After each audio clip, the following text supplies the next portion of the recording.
10 bagay po na hindi nyo dapat gawin paggising sa umaga. Kailangan aware tayo sa lahat nito. Yan, para hindi tayo ma-stroke, hindi tayo ma-heart attack, hindi tayo ma-high blood. Number 1, paggising mo sa umaga, walang sudden rapid movement. Walang biglang galaw. Let's say, pagdilat mo, wag yung biglang upo. Pag biglang upo, pwede ka mag-vertigo. Okay? Lalo na pag may edad, biglang tabingi ng katawan, baka mapilay yan. Lalo na pag nagkakaedad, pag any sudden movements, pwedeng magloko yung blood pressure, mahilo, mahimatay, o ma-injury, lalo na pag nagkakaedad. So, dahan-dahan lang ang galaw pag bagong gising. Mamaya, stiff neck ka pa. Number 2, bawal hindi uminom ng tubig. Okay? Sabi ko nga, paggising sa umaga, at least 1 baso o 2 basong maligamgam na tubig kasi dehydrated tayo buong gabi. Diba? Lalo na yung ihi natin masyado na madilaw. Mamaya magkaroon tayo ng kidney stones. Nagkaroon ako kidney stones dati. Baka magka-UTI tayo. Baka lumapot yung dugo natin. Dehydrated tayo, diba?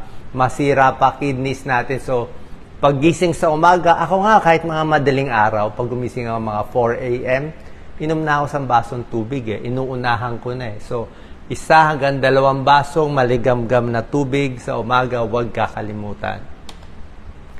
Number 3, iwas yung paggising pa lang, nagkape agad.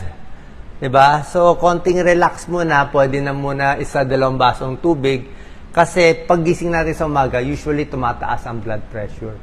Mas naha-high blood tayo sa umaga. Bakit? Kasi ang dami mo iniisip, dami mong gagawin, nakapahinga ka, bagong tayo ka lang, 'di ba? Usually tumataas ang blood pressure. May tinatawag po tayong morning high blood pressure. So, mataas na BP mo, uminom ka pa ng kape, may caffeine, lalong tataas ang blood pressure mo. Lalo ka magpapalpitate, high risk for hypertension and stroke. So, relax muna. Pag magbe-breakfast ka na, tsaka ka magkape. Kailangan may breakfast. Yung iba hindi rin nagbe-breakfast, hindi po maganda. Kasi nga, ayaw mo naman bumagsak ang blood sugar mo. Ayaw mo sobra taas, sobra baba. Diba? Magugulo yung energy mo. Tsaka pag wala kang breakfast, papasok ka sa trabaho, hindi ka makakatrabaho. Papasok ka sa school, hindi ka makakaaral. Gugutumin ka. Tapos mamaya, ayan, pagdating ng tanghali, alauna, kakain ka ng marami, overeating. Poor dietary choices. Paano gutom na gutom ka Mas tumataba, mas may diabetes kasi nagloloko blood sugar. Number 5, ito yung problema natin. Ako nga, takot ako magbukas ng cellphone sa umaga. Siyempre, bagong gising ka pa lang, alam nyo sa mga meditation. Sa meditation, yan ang mga tinuturo. Ang pinakamahalaga daw, yung 30 minutes bago tayo matulog, dapat puro good thoughts at positive thoughts lang pumapasok sa utak natin para hindi tayo bangungutin. Paggising sa umaga, yung unang 30 minutes, paggising pinakamahalaga. So, dapat mga positive lang, Bible lang, Christian music lang, kung ano man yung religious music nyo. Puro positibo lang, pagdarasal lang paggising sa umaga. Pag chinek mo yung phone mo, mamaya may kaaway ka, may utos ang boss mo, may gulo, may away. So, stress ka na. Mako-chronic stress ka, maaga pa. Kasi nag-check ka agad ng mga bad news Number 6, iwas din sa sobrang sugar sa umaga. Ayaw mo rin naman ng unhealthy breakfast, diba? Sugar high yan Diba? Ano ba magandang breakfast? Itlog, pwede. Itlog, konting kanin, konting isda, diba? Kung ano mang gusto nyo, pwedeng tuna, tinapay, kahit konting pandesal. So, mas healthy. Pero itlog pwede. Saging, prutas, pwede rin yan.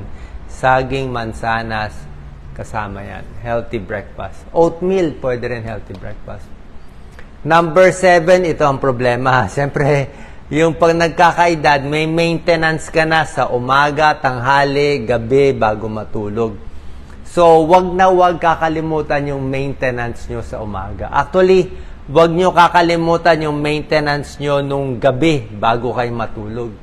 Kaya nga ang payo ko, yung gamot sa high blood, usually maganda rin siya sa gabi iniinom. So, pag ininom mo yung gamot mo sa high blood sa gabi, protected ka na sa umaga. Kasi na-high blood tayo mga 6 a.m., 7 a.m. Paano kung na-high blood ka na 6 ng umaga, 7 ng umaga, tapos iinom ka ng gamot alas 8 pa. So, ma-high blood ka na, hindi ka protected. Diba? So, do not skip medicines for high blood, diabetes, kasi pwede ma-stroke.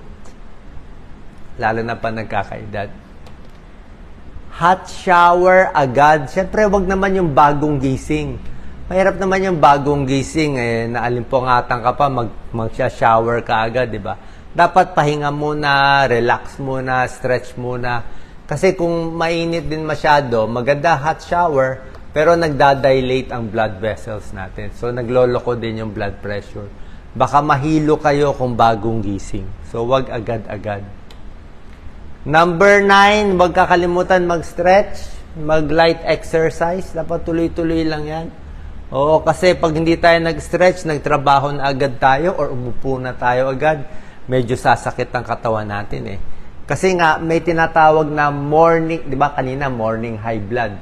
Meron ding morning stiffness. Morning stiffness, pagising sa umagang sikip. Ako, lahat naglalagotok sa umaga. So, merong mga morning stiffness, lalo pa nakaupo, binabaliktad mo, ayan, no? So, may morning stiffness sa umaga. Yan, maganda yung ganito. So, pag may morning stiffness, kailangan mag-stretch ka. Lalo na sa nagkakaedad. Para gumanda circulation, mabawasan yung blood clot sa paa, mabawasan ang stroke. Huwag kakalimutan yan. Number 10, ito, bawal magpigil ng ihi. Diba, minsan, antok tayo, ayaw natin gumising, pero 6 a.m. na ba, kailangan umihi ka muna. Kasi, pag pinigil mo ang ihi mo, may stress yan eh. Stress sa pantog, stress sa kidney, stress sa high blood. Kasi pinipigil mo eh. Baka magka-kidney problem ka, ma-high blood ka kasi punong-puno yung pantog mo. So, maganda umihi din. So, morning routine, dapat relax lang. Check ang blood pressure, balanced diet, dahan-dahan paggising. Yan.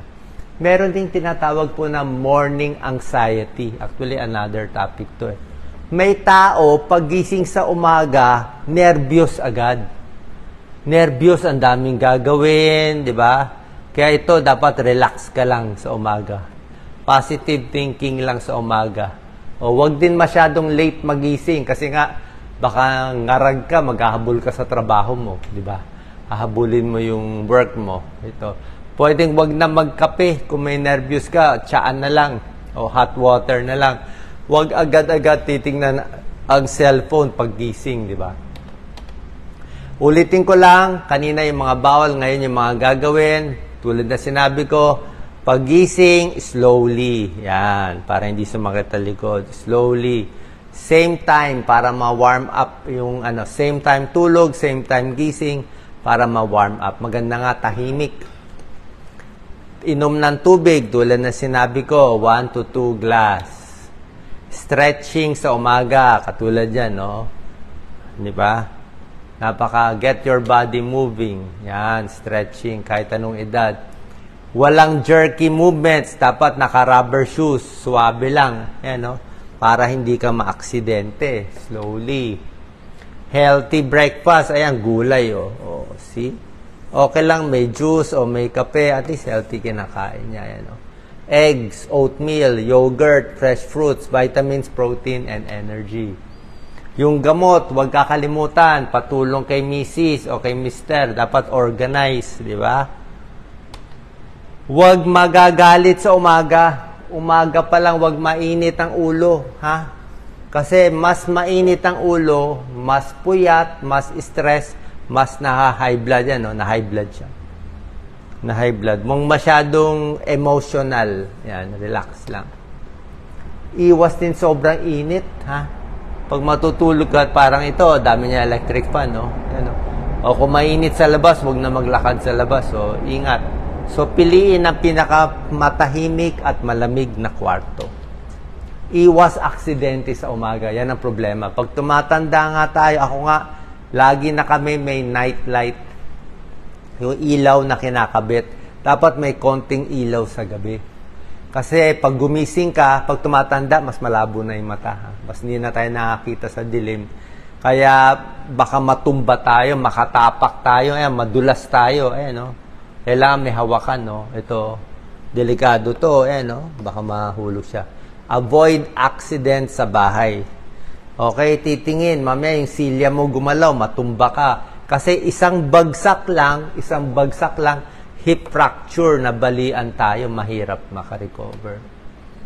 Sa umaga, pag dudumi, dapat malambot ang dumi.